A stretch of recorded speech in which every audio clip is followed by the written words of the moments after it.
Last ভিডিওতে আমি তোমাদের সাথে হোমমেড মাটন বিরিয়ানি শেয়ার করেছিলাম। আজকে আমি বানাচ্ছি হোমমেড চিলি চিকেন।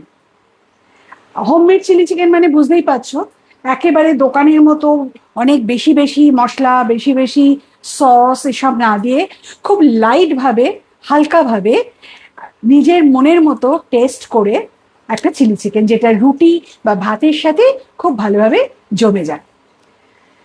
অ্যাকচুয়ালি রান্না শেয়ার করতে এসে রান্না শেয়ার করার থেকেও বেশি গল্পটা হয়, কথা হয়, যেটা শর্ট ভিডিওতে একদমই পসিবল না। তাই এই একটু বড় ভিডিও নিয়ে এসে কোনো একটা রান্নার অছিলায় দু একটা কথা হয় তোমাদের সাথে, আর সেটা কিন্তু বেশ ভালো লাগে।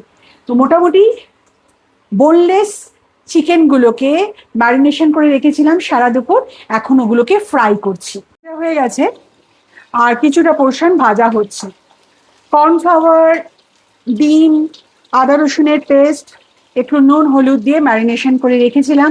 সারা দুপুর ম্যারিনেশন করার পর সন্ধেবেলা এগুলোকে জাস্ট একটু ফ্রাই করে নিতে হবে।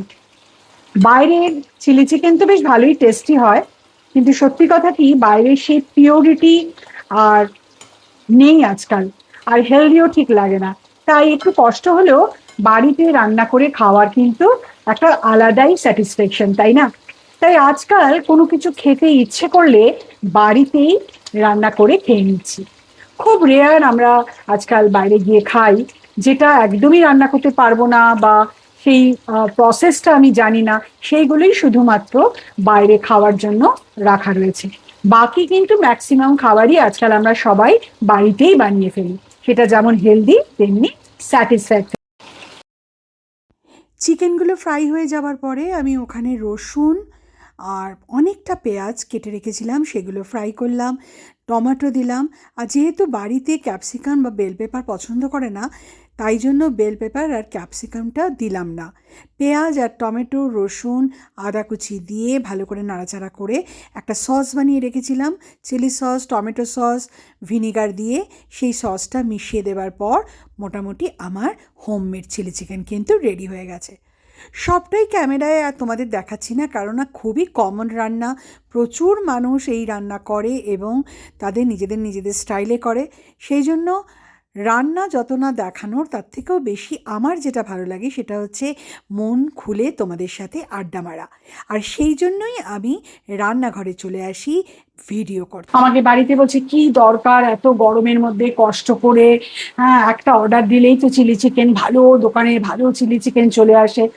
কিন্তু এটা বোঝানো যাচ্ছে না যে নিজের হাতে করার স্যাটিসফ্যাকশনটা আলাদা। আর অ্যাজ সাচ এই মুহূর্তে আমার কোনো কাজ নেই, তো আমি রান্না করছি, আমার ভালো লাগছে। সব থেকে বড় কথা, ভিডিওতে তোমাদের সাথে শেয়ার করছি।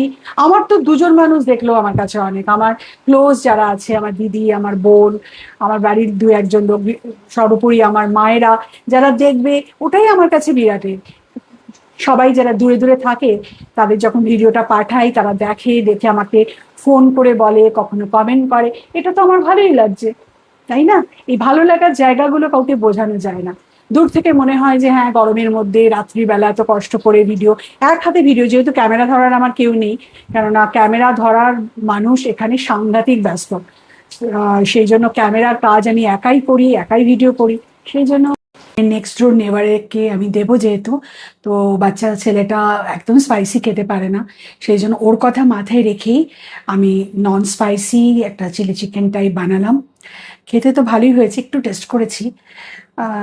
আমি যতটা ঝাল দিই, যতটা স্পাইসি করি, তার তুলনায় একদমই স্পাইসি করিনি, কেননা কাউকে দেওয়ার সময় ওরকম স্পাইসি দিলে সে এনজয় করে খেতে পারবে না, তাই না? তো এনিওয়ে, নিজের জন্য যখন আবার বানাবো তখন আবার না স্পাইসি করা যাবে। তো আজকে তো ভিডিওটা এখানেই শেষ করছি। ভাবছি এই চিলি চিকেনের সাথে কি খাওয়া যায়, রুটি, চাপাটি, পরোটা, কি যেটাই হোক আমাকেই বানাতে হবে। সো আই এম থিঙ্কিং কালকে সোমবার মহাদেবের ভোগেতে আমি